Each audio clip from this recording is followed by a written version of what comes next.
from CBS Sports. High drive, center field, hit the wall, grand slam. This is magnificent. Got a fantasy question? Email fantasybaseball@cbsi.com. Get ready to win your league. Where fantasy becomes reality. Now here's Frank, Scott, Chris, and Adam.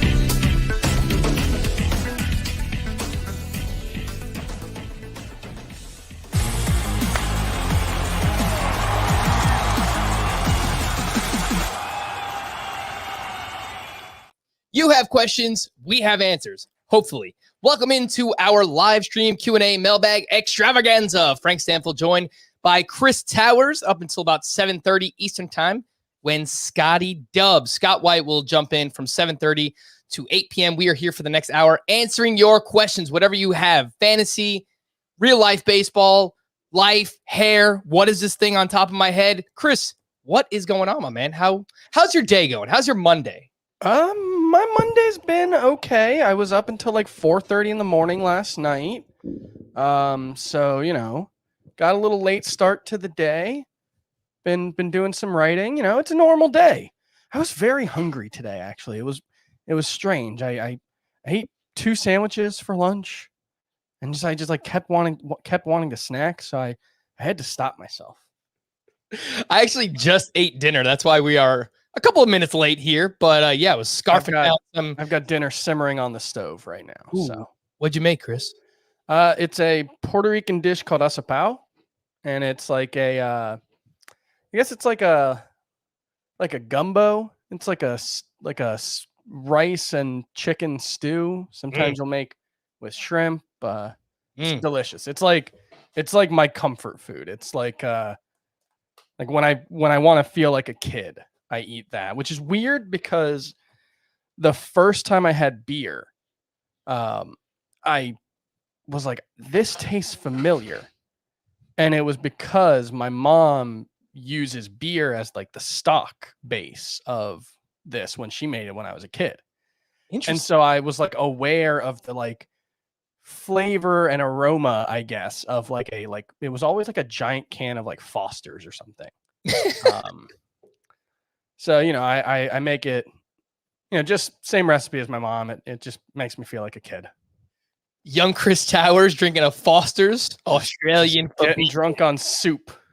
I'm about it though, man. My best man actually is Puerto Rican, so I've eaten a lot of Puerto Rican food so good. Growing up. It is So fantastic. All right, let's answer some questions, and we'll start with Alan. Shane McClanahan or Tarek Skubal rest of season, and Eric Hosmer or Joey Votto.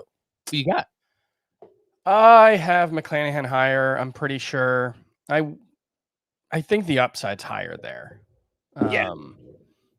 And as for, did you ask the second part of the question already? Hosmer or My Votto? cat got in the way, and I got distracted. Hosmer or Votto, that's an easy one. It's Votto. Hosmer's going to lose playing time with the Adam Frazier trade. That's who it was. And yeah, I think Joey Votto is, I mean, I don't know if he's a top 12 first baseman the rest of the season, but he's not far off.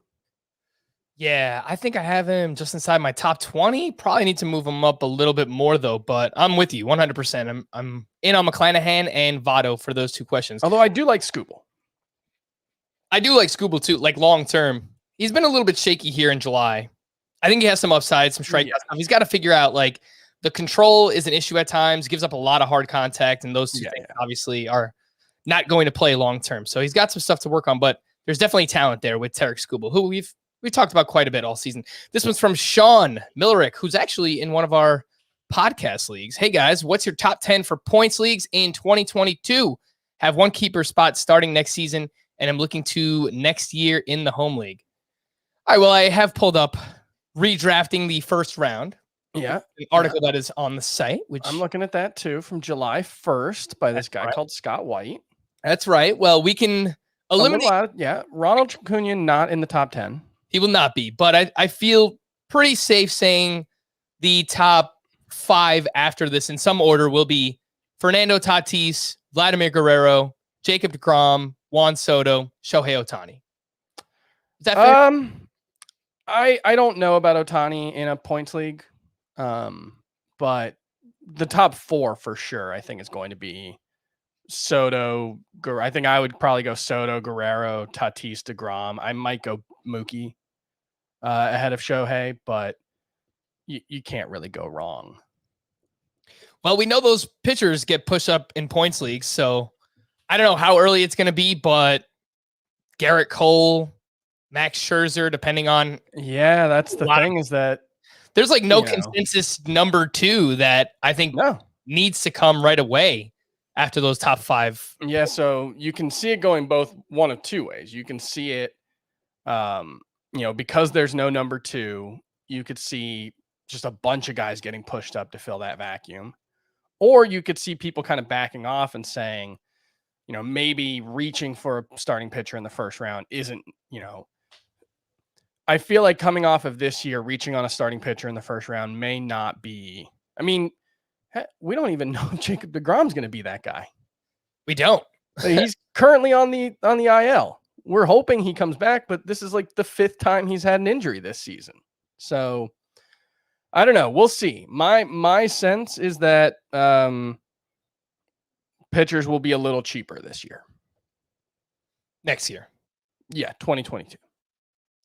So I don't know exactly what the order is going to be. I think it's going to be some order of that top 5 that I mentioned. And then after that, you're going to have something of Trey Turner, Garrett Cole, Max Scherzer, Brandon Woodruff, however they finish out the rest of this season. Bo Bichette could be in that mix. Jose Ramirez, Mike Trout.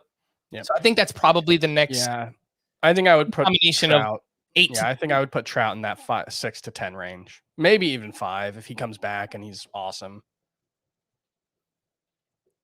Yeah, so that's what you're looking at for. I don't know. We just ran through like 12 or 15 names. So yeah, I think the point is right now there's a consensus top 4 or 5, and after that, it's wide open. It depends on, like, if Shane Bieber comes back and averages 7 innings per start and 12K per 9 with a 2 ERA, like, Shane Bieber's probably going to be the number 6 pick. Sure. Yeah, definitely possible. This one's from Jason Morris, who's a good waiver wire pickup for stolen bases in a 10-team league. Someone we brought up recently is Harrison Bader, who I think offers a little bit of both, some power, probably more speed than power, but he's cut a strikeout rate, which has helped with the batting average this season. So Bader was someone that came to mind immediately. Ahmed Rosario is probably available in a 10-team league. Not that he's going to provide much else than speed. Yeah, that's like Elvis Andrus, probably another guy who can steal some bases for you. Oscar Mercado, he's got 3 stolen bases in the last 21 days. Akil Baddoo should be available in a 10-team league. Yeah. Oscar Mercado. That might be. He's played in. God, when did he get called back up? So basically, the beginning of the month.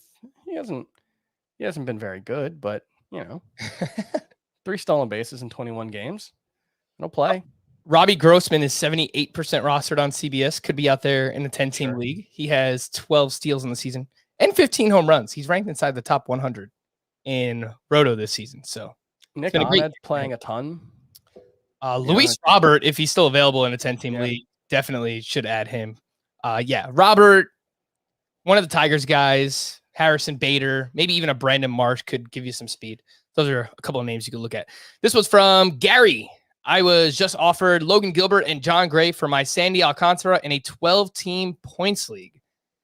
So you're getting the depth move here. Sandy Alcantara, past month or so, has been a little underwhelming. Strikeouts, swinging strike rate. The strikeouts haven't been there, but he's still consistently going deep into games, right? There was one where he got rocked against the Dodgers. His most recent one, his last 2 starts, he's only gone 7 innings. He hasn't gone 6 innings in 3 of his last 4. But before that, it was 8+ in 2 straight and 3 of previous 4. So it's an arbitrary endpoints kind of thing. If you go last 10 starts, he's gone 8 innings in 4 of them, and he's averaging 6+ innings. So I think he is just a very good points league option because of the volume he just hasn't pitched as well lately. And if you're not pitching as well, you won't pitch as deep into games. Yeah, and a 12-team points league, do you really need depth that badly? I think I would stick with Sandy Alcantara, but that's the one thing that does give me pauses. One, Logan Gilbert's just been awesome so far in the month of July. He's been, I think he has the best FIP in baseball. He's got the 7th best K- walk percentage. He's been really, really good. And we could just be seeing him, breaking out into a must-start starting pitcher moving forward. And then John Gray, what if he gets traded? Then you also have to look at the fact that he's actually been slightly better at home than on the road for his career, which is really weird. But he does feel like someone who could go on a really nice run if he gets traded to a good park. But no, my preference would be to stick with Sandy here.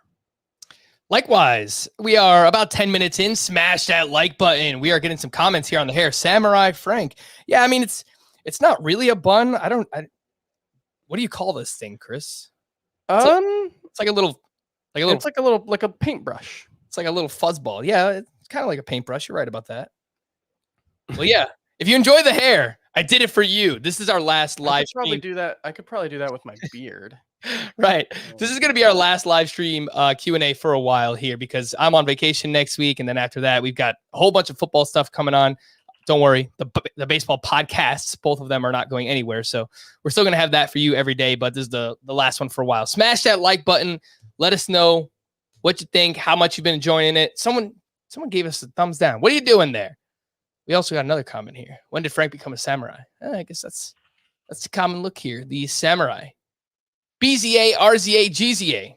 Who are you taking first next year? Cody Bellinger or Christian Yelich? And in what round? I think it's got to be Christian Yelich. I think there have been more promising signs from him than from Cody Bellinger. He's still hitting the ball hard. There's still, you look at the hard hit rate is 86th percentile, max exit velo is 94th, average exit velo is 66. Like he's still walking a ton. He's, striking out actually less than he was last season. I know he's been bad, but even bad Christian Yelich has a 748 OPS with 7 stolen bases. Yeah. Bellinger, his OPS might be 100 points lower than that at this point, right? My God. He's 200 points lower. No, like there's no defense. He has a 556. Yeah, it's Christian Yelich. I was gonna say Bellinger. And my reason being is Yelich is older. This back injury it seems like something that's chronic. I just don't know that it's gonna go away. Maybe he kind of goes down the same path as Clayton Kershaw, where that's kind of been better the past couple of years and Kershaw still performed very well. But I kind of think this whole year is just going to be a wash for Cody Bellinger. And between the calf earlier and the offseason shoulder surgery, there's definitely more volatility. The floor is going to be lower with Bellinger, but I think given his age and kind of where he's at, I have more faith in him getting back to his upside than I do Yelich. I don't know if that's fair or not, but and I also look at like Yelich was a better player at their peaks. The best version of Christian Yelich we saw was better than the best version of Bellinger we saw. Yeah. They're both really amazing in their best seasons. Bellinger was awesome, but the thing was we didn't get to see the full best Christian Yelich season. But remember that 2019 season, in 130 games, he had 44 homers and 30 steals with a 329 average. Yeah, that's better. He was, he was on a 50, almost 40 homer, 40 steal pace. All right. So a little disagreement there, but we'll let you decide. From Luis, I know you usually mention people like Teoscar Hernandez as buy highs, but are there some other people on the verge of breaking out that you recommend to buy high on? Well, it's funny you bring that up. Today is actually Eloy Jimenez Day. And if he comes anywhere close to what many were expecting for him coming into the season, I mean, he's someone that can hit 280 plus with a 35 homer pace from here on out rest of season. So if someone else in your league is not fully buying into him, they picked him up. He's been on the IL all year. Don't know how his pec is going to react. Then I think that's someone that you could look into. Anyone? Yeah, and he's going to play the outfield tomorrow, I'm pretty sure. So they're just throwing him right back out there. I would say, sorry, I had a name and then my cat distracted me. Michael Conforto's starting to turn it around, but I think he's about high. Still way underperforming his expected stats. I think he's going to be much better moving forward. Yeah, that's a name. Michael Conforto. Yeah, we've talked a ton about him recently. I'm trying to see if he's always a tougher on the spot, but if it's a points league, Mike Yastrzemski has been awesome for like the past 2 months. Yeah. And I've moved him like way up the rankings there. So he's someone that comes to mind as well. From Kajtra, drop Hosmer for Votto. Yes, we answered someone else earlier with the same question. So yes, you can go with definitely Votto over Hosmer at this point. Max Fried or Patrick Sandoval? I would still go with Fried, but it's been a rough season for him too. A lot of inconsistency. There's like games where 7 innings, 1 run, 7 strikeouts. Next one, it's like 5 innings, 4 runs, some walks, not a lot of strikeouts. I mean, this kind of is who Max Fried is, right? It's going to give you a good ground ball rate. Yeah. Probably walks too many for not getting enough strikeouts. He's a good pitcher. He's crafty.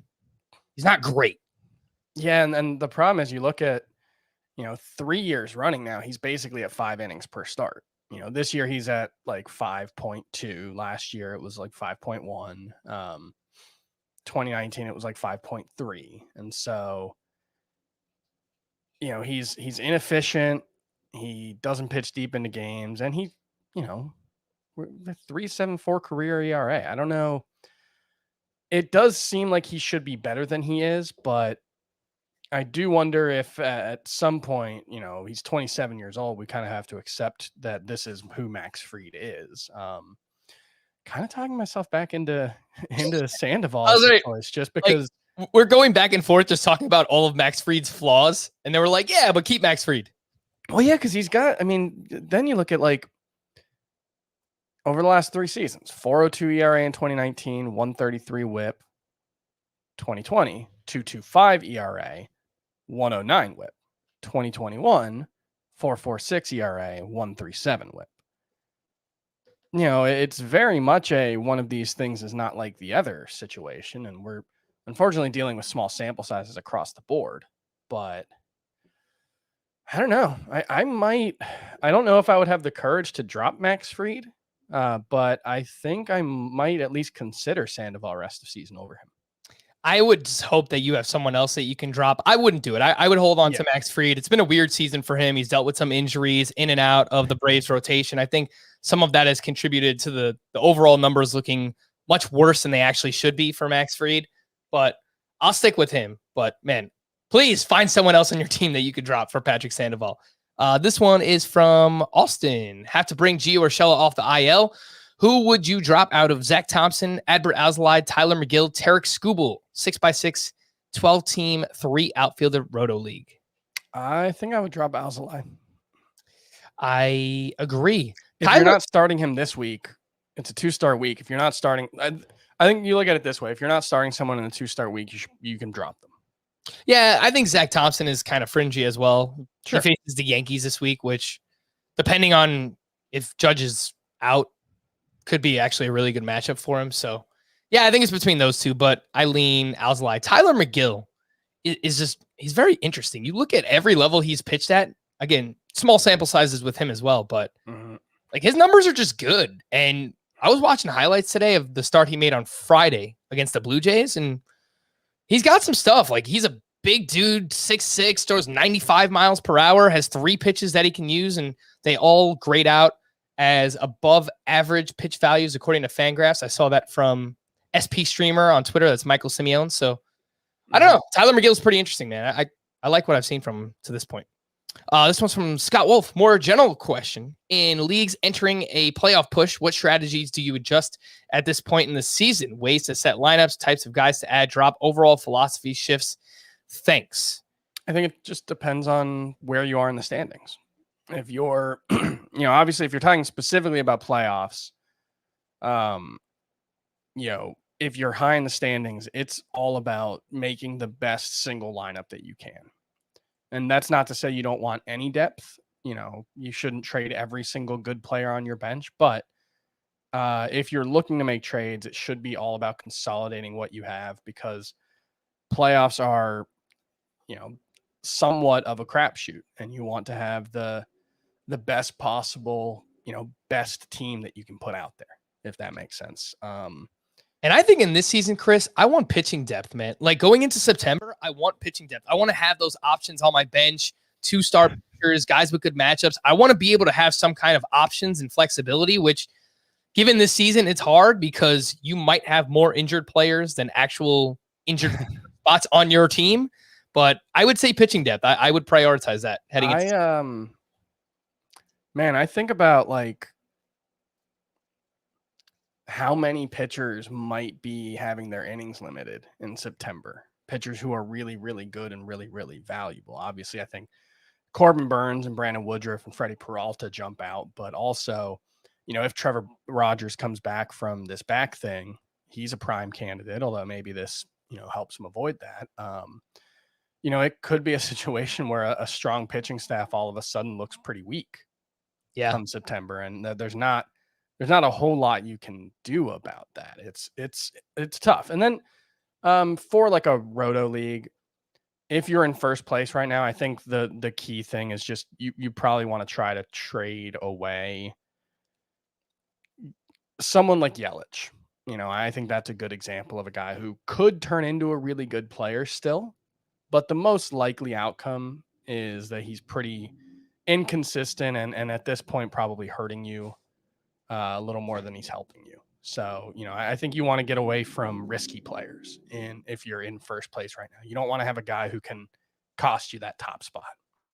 Yeah. And I think it's a good point that you bring up about pitchers in particular, maybe targeting pitchers on teams that are very closely in a playoff race. Guys that are, teams that are battling it out for a wild card spot. I mean, they're just not going to have the luxury of shutting down their pitching. And, with Freddie Peralta, the Brewers have I think it's a pretty decent sized lead at this point in the National League Central.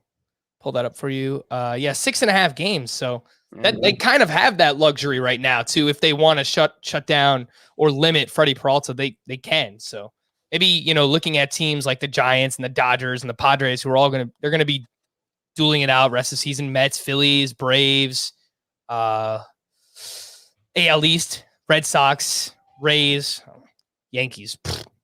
Conversation for another day. Screw that team. All right, what else do we have here?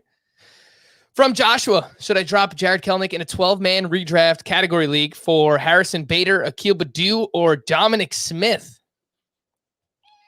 Sure, you can. I can't tell you have to hold on to Jared Kelenic at this point. He's been awful. There's really not very many reasons to be optimistic about his chances of figuring it out right now. But if the best case scenario happens for Jared Kelenic, Harrison Bader, Akil Baddoo, and Dom Smith, I firmly believe Jared Kelenic is the best of those guys rest of season. So, it depends what you're looking for. I get not wanting to start Jared Kelenic right now. I'm not sure I would feel great about starting the other guys either, though. If you were dropping him for one, which one would it be? Probably Dom Smith. All right. Well, let's find out what Scott White thinks. Scotty Dubs is here joining us until 8 p.m. Eastern time. What do you think of this question, Scott? Would you drop Jared Kelenic for any of Harrison Bader, Akil Baddoo, or Dom Smith? Well, I can confess, I guess, here and now that I myself dropped Jared Kelenic in a 12-team league just last night. A 12-team points league, so a little different. I dropped him for Robbie Grossman, I believe. It being a points league, there really wasn't room for another outfielder on my bench, so I just dropped him. Scott, I have to show you something. What do you have to show me? I have no idea what that is. What is that? I can't. It's a. That's a Funko Pop. It's a Funko Pop. Yeah. But I don't know who it's of. It's Patty from The Leftovers. She's holding a little sign that says "Your pain doesn't matter." Oh, okay. I saw it on Amazon the other day, and I was like, "That's so ridiculous! I have to buy it." That is one of the more interesting Funko Pops I've seen. Yeah, I was very happy. I thought you'd enjoy that. They are very clever with the Funko Pops. Chris, we appreciate you, bud. You're bouncing out. Bye. I have to go eat dinner. All right, bye, Chris. Bye. I got to finish answering the question. I would drop Kelenic for, I think Badu. It would be my first choice in the categories league, and Bader would be my second choice. All right. This one's from Danny Hoffman. I think that would be David Bednar. Does Bednar become the closer for Pitt if they trade away Richard Rodriguez? I think so. Yeah, there isn't he's by far the most logical choice. He has the best numbers in the bullpen. He's been the 8th inning guy. The only reason he might not is if the Pirates wanted to be too clever by half and think long-term down the road. What is it going to look like? What is his arbitration going to look like if he's been closing for 3 years, and go with Chris Stratton instead? That's the only, or a committee instead. That's the only reason Bednar wouldn't have it. I think it's pretty unlikely, though. I think Bednar has a good chance. From Josh Anderson, Jose Ramirez or Rafael Devers rest of season? Ramirez. We do have that. Jose Ramirez is going to sit out here or there because of his lingering elbow injury, but you're still going with Ramirez. Yeah. I don't know why he hasn't been running much, and if that doesn't change, then it becomes a lot closer. But I'm of the assumption he could just break off 6 stolen bases and then over like a 2-week span, and then suddenly his numbers look a lot better. His production better than Devers. This is from Shelvis99. Is this a fantasy baseball podcast or a Just for Men commercial? I guess that made more sense when we had Chris, who is bald, right next to me, and this thing on my head. What do you think? Well, Just for Men is hair coloring, so right? Oh, that wouldn't have made sense. What's the one where it helps you grow back? Rogaine? Yeah. That would make more sense, right? I have the grayest hair among us. The not that it's gray yet, but it's graying in places. I don't know what's going on with your hair though. It's kind of an onion look. What's going on? I don't know. I said I would give the audience a treat today because it's our last live stream Q&A for a while. So I was like, all right, this is what I'm gonna come on with, this little thing that's on top of my head. All right, let's answer some questions. This one's from Pat. Thoughts on Jose Miranda, especially if Josh Donaldson gets moved, which is a trade rumor right now. Apparently the Brewers are looking into Josh Donaldson and Jose Miranda this season in the minors between AA and AAA is batting .342 with 21 homers and a 1015 OPS.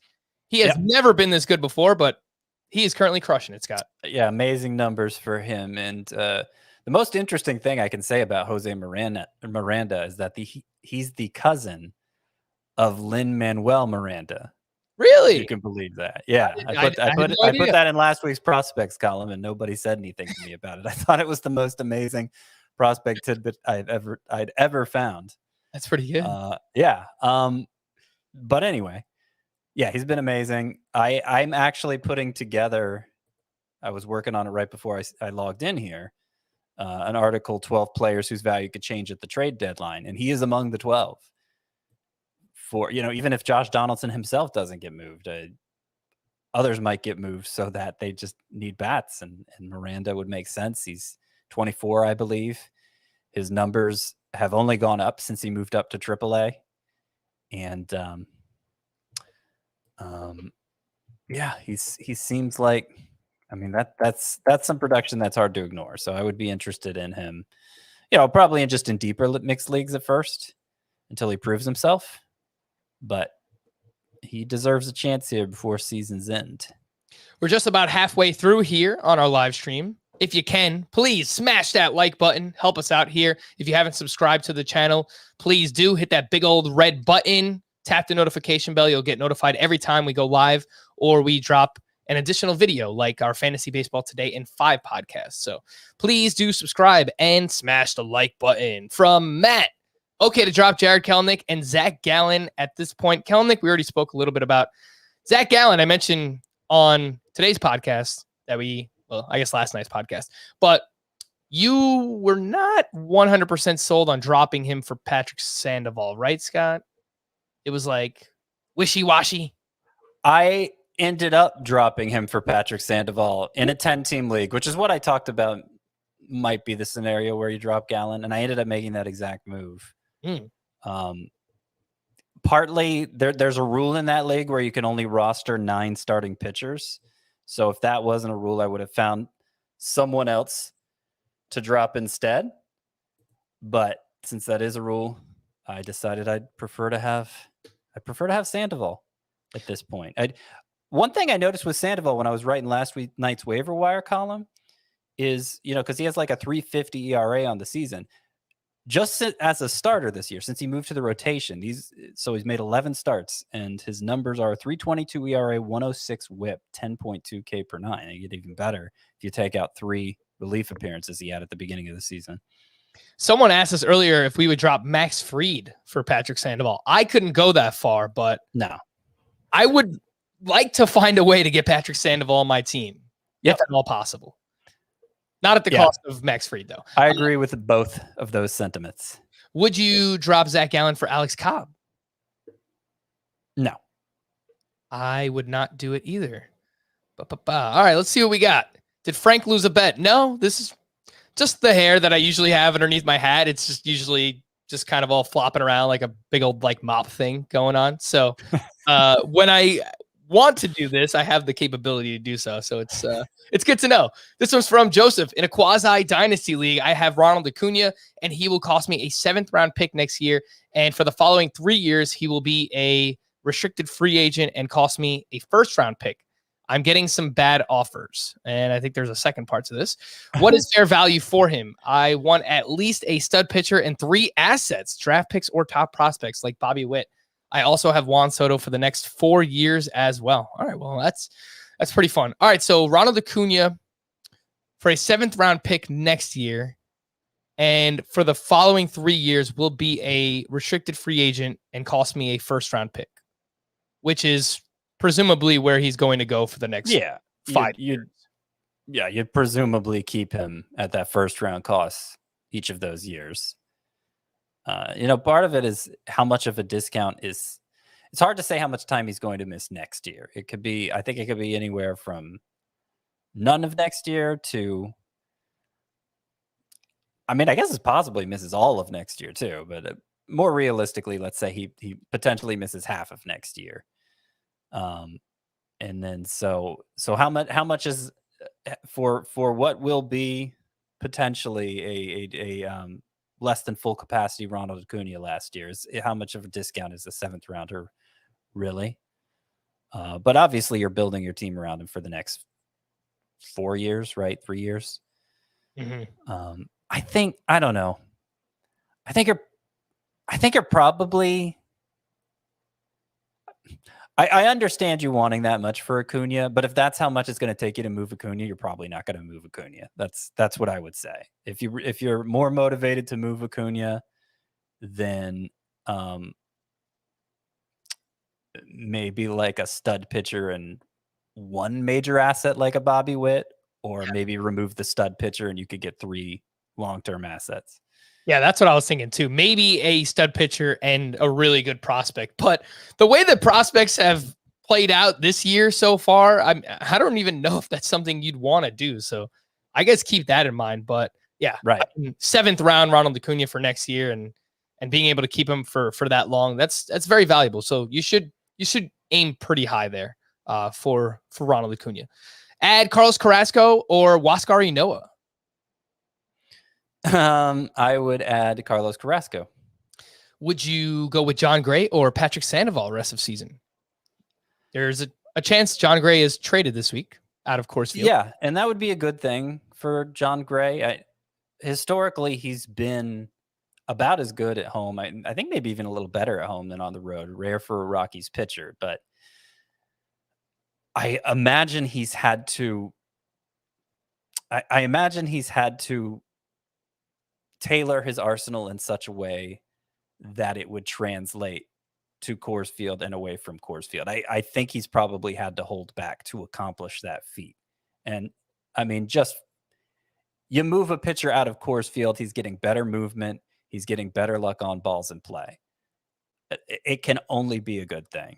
So I would be very excited if John Gray was moved out of Colorado. And yet, you still go Sandoval here. Sandoval needs to be 100% rostered, as we were talking about last night. I made an update in my rankings on Monday. And let's see, where did I put Patrick Sandoval? I moved them up quite a bit. I don't know if I moved them up enough, though. I moved them up to 58, Scott. So this is my 55 through 60. DeSclafani, Nathan Eovaldi, Eduardo Rodriguez, Patrick Sandoval, Tony Gonsolin, Blake Snell. Does that sound like it makes sense? I'd have him higher than that, personally. I'd have to look at my own rankings. I'm sure I have some of those pitchers you just listed higher than you do and some lower than you do, because it's hard to find consensus that far down the rankings. But I would imagine Sandoval is going to be verging on top 40 at starting pitcher for me. Nice. All right. This one's from Clement. What to do with Matt Chapman, Cody Bellinger, and Giancarlo Stanton in a redraft head-to-head league at this point in the season? Who would be some good replacements? Flores? Wilmer Flores? I don't think so. Andrew Vaughn, Joey Votto. We talk about Vaughn and Votto quite a bit. I don't think that I can bring myself to drop Bellinger or Stanton for either one, Scott. Matt Chapman, maybe, if you're just talking about a corner infield spot, I think that's probably something I could do. What do you think? Yeah, I could drop Chapman for Votto at this point. Or Vaughn. Either one. But Votto would be the preference. All right, but you're not dropping Bellinger and Stanton. No, probably not. I mean, I'd rather start Votto than Bellinger if it came to that, but I mean, he has options here that he can drop instead of Bellinger. All right. This one's from Danny, 5-keeper league, Bellinger, Seager, Corey Seager, Yu Darvish, Francisco Lindor, Eloy Jimenez, Logan Gilbert, Jared Kelenic, Jazz Chisholm. Already looking forward to next year, Scott. If you can only choose 5 of these, many things are going to change. But which 5 would you choose? I would choose Darvish, Seager, Darvish, Seager, Lindor, Eloy, and Wait, that's only okay. Sorry, I got to count here. Darvish, Seager, Lindor, Eloy, and I'm not sure about the 5th. The 5th one's hard. I still think it's Bellinger. Certainly lean that way now, but I want to see how the next 2 months will go for Gilbert and for Kelenic, for that matter. I mean, if Kelenic suddenly springs to life here and looks amazing, then he probably becomes your 5th keeper. Obviously, if Bellinger bounces back over the next 2 months, then it's an easy call. This one's from Fortune. Do you guys use Fangraphs' projections, steamers, zips, etc., to make fantasy choices? They are telling me to take Michael Conforto over Jared Walsh or Mitch Haniger and Jonathan India over Jazz Chisholm. Admittedly, in the preseason, I use projections quite a bit, especially like when they're first released. It's pretty early in the off season every year. I want to say it's January, maybe it's early February, something like that. So seeing the first run of projections and kind of weaving those in with ADP is something I definitely like to do. Scott, in season, I do not look at rest of season projections at all. I don't believe in projections, Frank. It's something I've said before. It's something I've said for years. It's the most controversial thing I say for somebody in my position. I don't believe in projections. I think it's too narrow of a way to look at a player. And I think the projections, I mean, Conforto is like one of the top buy low guys this year. So it's certainly possible he finishes ahead of Walsh and Haniger. But I'd rather have Walsh and Haniger. Oh, yeah, I agree. I have Conforto ranked behind both of them. India versus Chisholm. I mean, if it's a points league, I can see easily India in a points league. I mean, it's hard to answer because Chisholm's been banged up so much since May. He's on the IL again. So, yeah, I mean, I would probably say India unless it was a situation where I desperately needed steals. All right. This one is from Matt. Tuki Toussaint or Wascarino rest of season? Gotta say Toussaint. Not sure if Wascarino is going to come back looking like he did early on. We had plenty of skepticism he could sustain that anyway. We did have a news item about an hour ago on Wascarino, who will begin a rehab assignment with the Florida Complex League on Tuesday. So he is working his way back. He was very good earlier in the season, but Inoa kind of has this Adbert Alzolay to Nelson Lamet thing kind of going on where he's just two pitches. He's fastball, he's slider, throws his breaking pitch a ton, and he had a lot of success earlier in the season, but I think we were all kind of expecting a regression at some point for Wascarino. I like him, but I would take Touki Toussaint over him right now as well. From Michael, what's the best route in drafting for a dominant team in redraft categories leagues? This is a very general question here, Scott. Yes, it is. Chris and I were talking earlier, and he said he thinks that pitching is going to fall down draft boards next year. We were talking through like the top 10 picks for next year's draft, and we said, DeGrom's going to go somewhere in the top 5, we think, assuming he's healthy. But then who's the next pitcher that goes, and when does he go? I don't, it could be outside of the first round. Yes. I think when we did this exercise, it was right around the 4th of July was the last time I did this, redrafting the first 2 rounds for the rest, basically for the second half of this season. Mm-hmm. So, I was taking into account health status and everything else that may not be the case going into next year. And I almost pushed my number 2 pitcher into round 2. He ended up going 10th overall for me. Yu Darvish was the number 2 I had after DeGrom. We'll see what happens when Shane Bieber comes back and how good he looks to close out the season. I think Scherzer, Woodruff, Garrett Cole, of course. Garrett Cole. Garrett Cole's kind of turned things around since I wrote this article. I'm not as worried about his future status as I was at the time. So Garrett Cole's probably the odds-on favorite to be the second pitcher drafted. I think it'll be on border round 1, round 2. I think it'll be right on the borderline there. I'm not sure that pitching in general is going to fall. It went earlier on the whole than ever this year. So just in that respect, I guess it's fair to assume it will, especially since it's not like, the league landscape has changed such that it's not like that's proven to be the route to go necessarily, loading up on pitching early. So yeah, I guess I agree with that. Yeah, I don't know. I haven't really looked into it enough yet to give a great answer, I don't think. Yeah, I think there is going to be an overcorrection from this year. And I remember Chris had a bunch of graphs that kind of showed that pitching was being drafted earlier this year than ever before. So I can't tell you one thing. It's been, in some ways, it's been the worst year I've ever had playing fantasy because I have several leagues where I'm very low in the standings, and it's so rare that I finish in the bottom half of the league, much less, last or second to last, as I'm shaping up to be in like 3 different leagues. So that's very discouraging. But then there are also some teams that are doing great, which maybe is just the double-edged sword of investing so much in pitching.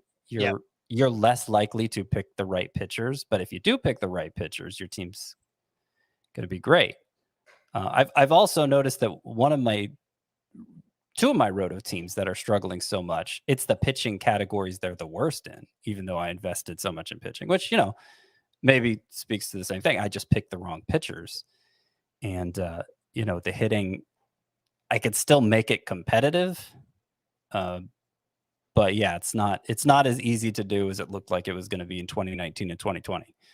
This one's from Cam. Would you trade Christian Yelich and Corey Seager for Mike Trout and Michael Kopech in an OBP slug saves plus holds 10-teamer? 10-teamer, jeez. Not with Trout suffering the setback. I mean, Kopech, is he gonna join the rotation at some point? I don't feel like I can. I'm kind of surprised he's rostered in a 10-team league right now, frankly. Saves plus holds. He probably gets holds. Does he? And a good amount of strikeouts. I mean, just because Seager's going to be back sooner than Trout and possibly by several weeks, I would not make that deal. Yeah, I would not do it either. This one is from Matt. Which closers do you think will get moved by the deadline? The one that we've heard the most about is Craig Kimbrell, which I think makes a ton of sense. We spoke about Richard Rodriguez earlier today. So with the Pirates, that is definitely a possibility. Ian Kennedy. Ian Kennedy for sure. Yimi Garcia. I do wonder if the Twins guys will be available. Taylor Rogers. Yeah, Taylor Rogers. I've seen his name bandied about. I don't know that Hansel Robles would get a good enough to return, but maybe. Yeah. Kimbrell, he's obviously the big prize, but he actually has a team option for next year. So if the Cubs don't get an offer to their liking, it's not like they have to move him now. But I would still predict he'll get traded. And he's the one who I feel confident saying he'll be a closer. He'll remain the closer no matter where he goes. I mean, the Dodgers, that's been rumored that he might go to the Dodgers. And I think even in that case, he'd bump Kenley Jansen back in the pecking order and just take over as the closer for them. Yes. Joakim Soria, I guess, is a possibility too with the Arizona Diamondbacks. All right, let's do a little rapid fire. Scott, try and get to as many of these because there are a lot. From Robert. Best MLB stadium you've been to, and what stadium do you want to visit most? So I've only been to the New York stadiums. I've been to all four of the ones that have existed here in my lifetime. So Shea Stadium, Citi Field, both Yankee stadiums. And I mean, there's like tradition and stuff. And I feel like I have to say Yankee Stadium, whatever, fine. It's my favorite. Citi Field is great. It's awesome. I like the way that it's built. There's a lot of like great food and drink options too. So I went there maybe 2 months ago, and I really enjoyed my time. Next week, I'll be in Arizona. I'm going to a Diamondbacks game, so I'm going to check out Chase Field. Which one would I want to go to? I mean, the classic ones like Fenway. I would like to go to Fenway. Wrigley. I have been to Fenway. It's not the best I've been to. I mean, I liked it for the history, and it was unique and everything, but the best stadium I've been to is Oracle Park in San Francisco, which is one a lot of people name as the best stadium. I think PNC Park in Pittsburgh gets.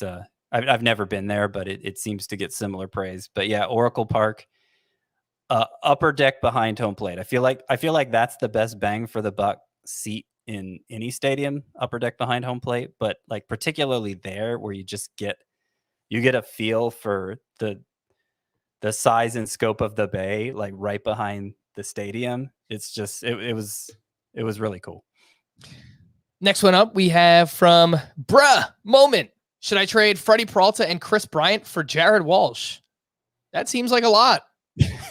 I don't want to trade either one of them for Jared Walsh. Well, Freddie Peralta, I guess, going to only be pitching 4 or 5 innings every time out now. Well, I don't know that it's going to be every time. Yeah. No. Thoughts on Cubs outfield prospect and futures game MVP Brennan Davis in a dynasty league? What kind of upside are we looking at here? Thanks. Keep up the good work. So he's a bit of a project, and he's progressing faster than I think a lot of people hoped when the Cubs got him. The power production has been pretty good this year. He's been getting on base at a good rate. The strikeouts are pretty high. I don't know. I left him out of my top 25 prospects, my midseason top 25, but he was right on the verge of that group. And I was excluding all the guys who've already debuted. So really it was more like a top 50, I guess. He was on the verge of the top 50 for me, but he feels more like an upside play than a downside play. So good dynasty value, but it probably shouldn't be the prize of your farm system or anything. The between high A and double A this season for Brennan Davis, he's batting .277 with 11 homers, 5 steals, a .930 OPS. And yes, he did win MVP. He either hit 1 or 2. Did he hit 2 home runs in that game? I know he definitely hit 1. So, I was watching that. Got a little bit of power, a little bit of speed, but we'll see. Yeah, one of the top prospects here in the Cubs organization. Alek Manoah, Shane McClanahan, or Logan Gilbert rest of season? I gotta say Gilbert at this point. His numbers in July, even with his last start not going that well, just the underlying numbers are so strong. From Mr. Grouch 86, I wonder why he's grouchy. Last week I asked if I was crazy for starting Logan Gilbert over Yusei Kikuchi, and then Kikuchi had a 13 strikeout performance. Yeah, we wish I had a crystal ball. His velocity had been down, and he was coming off 2 really bad starts. Oh, how do you feel, Frank? How do you feel about the Yankees' big trade today? Man, I got to tell you, it was a blockbuster, and I can't even. It's like so far down the list on Roto World. Well, I guess it's not Roto World anymore. NBC Sports Edge that I can't even find it. But it was something like Clay Holmes they received for. I think it was like Choi Jun Park, which Choi Jun Park is actually pretty interesting, and he could get an opportunity to play here with the Pirates. So I actually am pretty interested there in Choi Jun Park. It was I have no idea what the Yankees are doing. So this one is from Ross 0527. Two keepers. Who should I keep? Ohtani and Trout, or Trout and DeGrom? Why not Ohtani and DeGrom? Yeah, that was my commentary.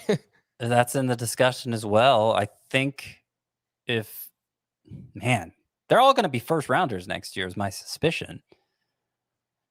So that's tough. I think if it's a points league, you definitely keep Trout over Ohtani, but if it's a categories league, I might keep Ohtani over Trout.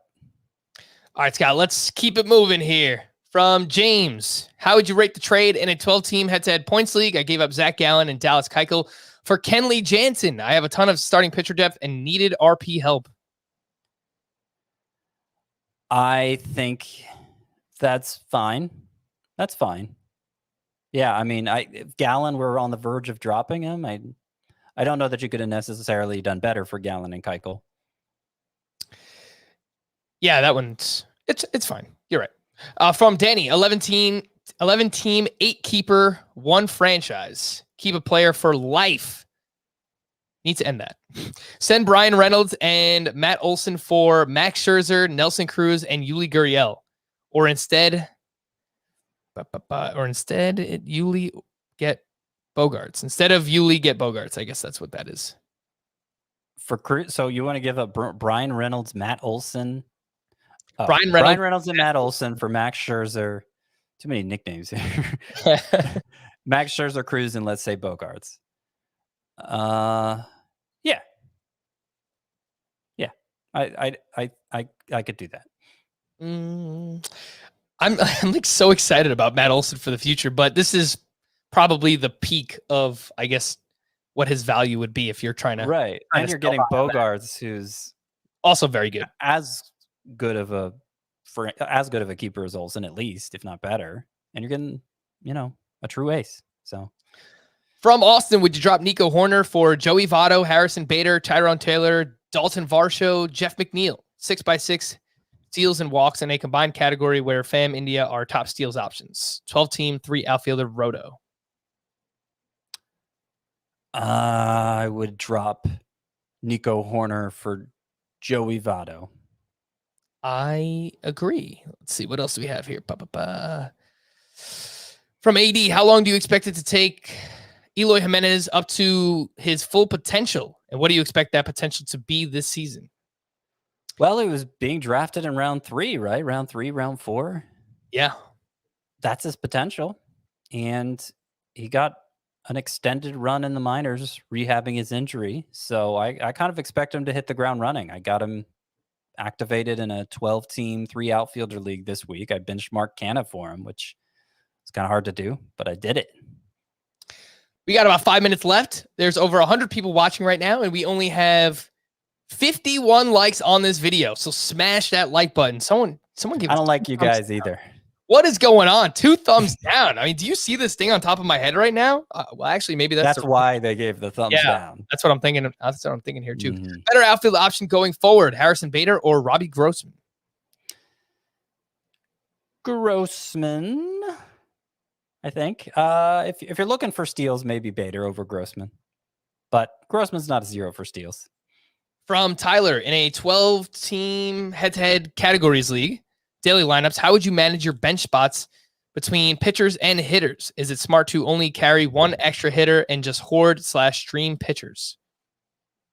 Well, we know Scott doesn't like to stream pitchers, so. Well, I mean, he's talking about good pitchers. Hopefully. I presume.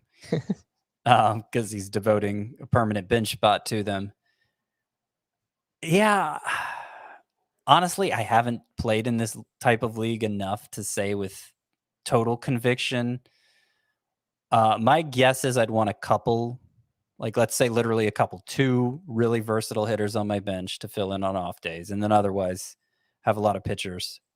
Probably starters or relievers, just good ratios guys to plug in whenever I don't have enough starts. From Give Yourself a Raise. Well, thank you. I'd love to.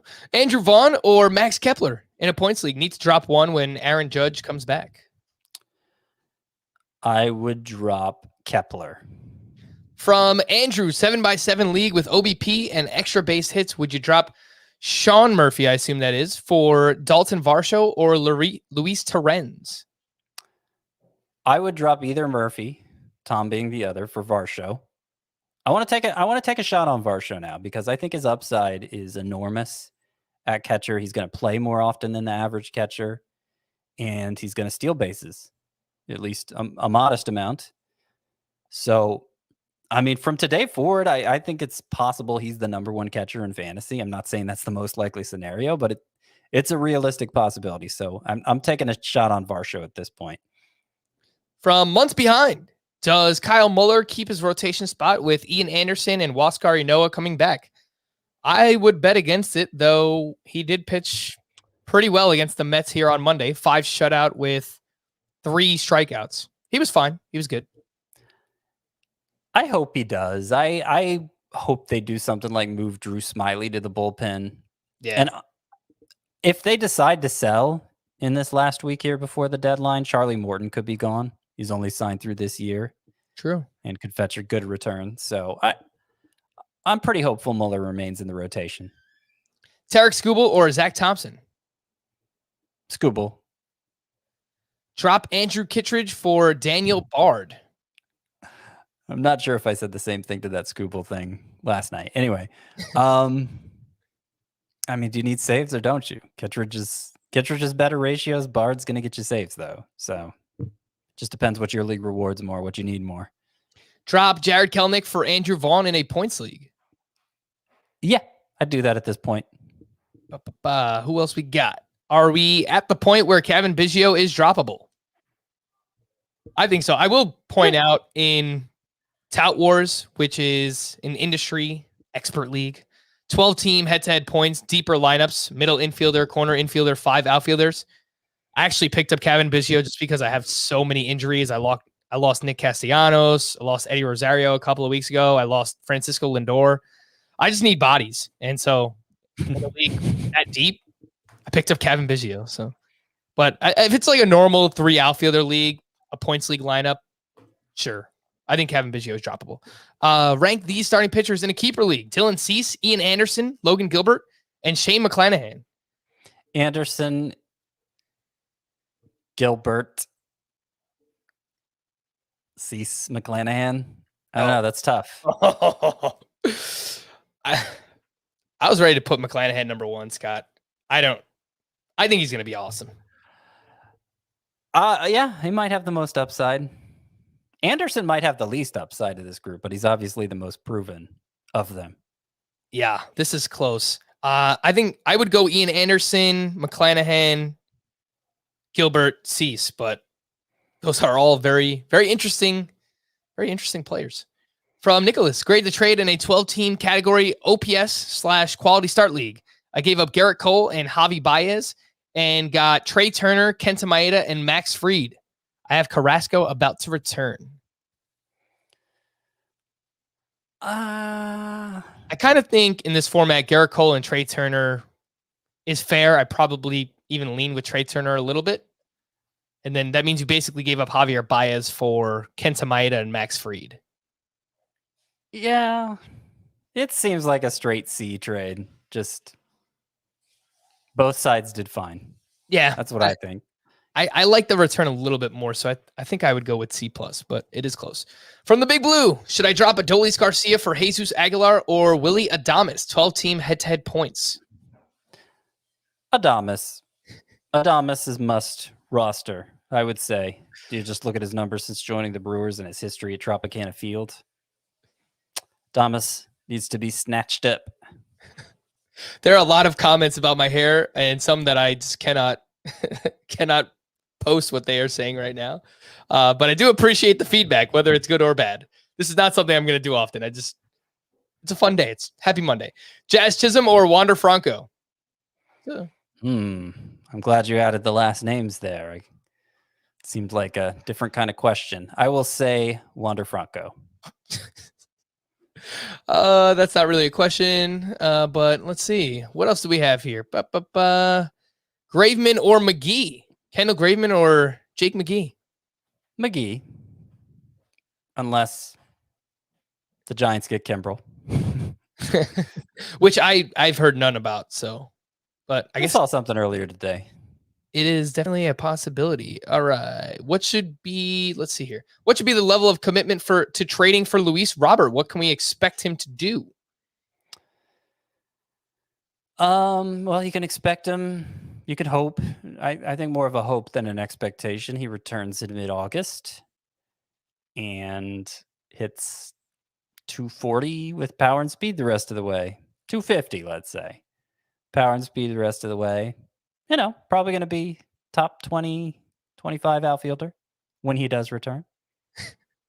Joey Votto or Anthony Rendon in a head-to-head points league rest of season. Imagine that.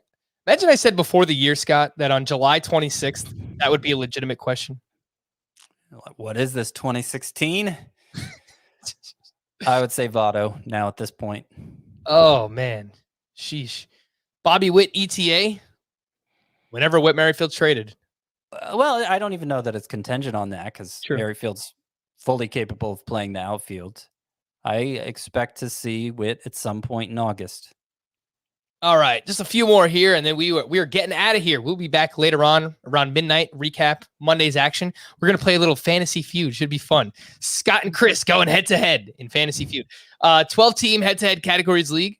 Trade Yordan Alvarez and Tommy Pham for Tim Anderson and Gleyber Torres. My outfield consists of Michael Conforto, Randy Arozarena, and Aaron Judge afterwards. No. Yeah, I don't think it's a good trade. All right, last one here. Let's see what we got. Trying to decide which to trade away. So rest of season, Tommy Pham or Michael Brantley. Pham has the power, steal, and walk upside. Brantley always hits and strikes out half as much. I think the only case you could make for Brantley is in a points league, and maybe that's what this is. But I think, in three leagues out of 4, I'd take Pham. Mm-hmm. I think the fact that you're bringing up power, steal, and walk upside, it's probably some kind of categories with OBP. And if that's the case, I would go with Tommy Pham. All right, last one we're going to answer here. Head-to-head points league. I am pushing for a playoff spot and need outfield. Would you trade John Means, Byron Buxton, John Means and Byron Buxton for JD Martinez? It's a keeper league with salaries bumped $4 every year. Buxton would be $12 next season. John Means for $1, probably goes to $5. And then JD Martinez, $35. Means and Buxton for Martinez? No. Well, pushing for a playoff spot needs outfield. I would think that, well, it's a head-to-head points league. That's Buxton's worst format, too. I was going to say, I would think a $12 Buxton could fetch something better than JD Martinez. I would think so, too. I mean, are you going to somebody who's legitimately out of it and making this offer and seeing what you could get? Yeah. I'm not going to say no. It just depends how likely you think you are to win if you do make the playoffs. And, anybody who makes the playoffs has a shot, but realistically, what does the best team look like compared to yours with Martinez? And make a judgment from there. Yeah, I would shop around a little bit. It's kind of a tough time to trade John Means because he's had 2 bad starts since coming back from the IL. But shop around, see what you can get. If JD Martinez is the best, then I have no problem taking that trade. But see what else you can get. All right, we're going to wrap up. Smash that like button once again right here before we sign off. We do appreciate all of you hanging out with us for the last hour or so. For Scott, I am Frank. Thank you all for listening and watching. We will be back at midnight. Bye-bye.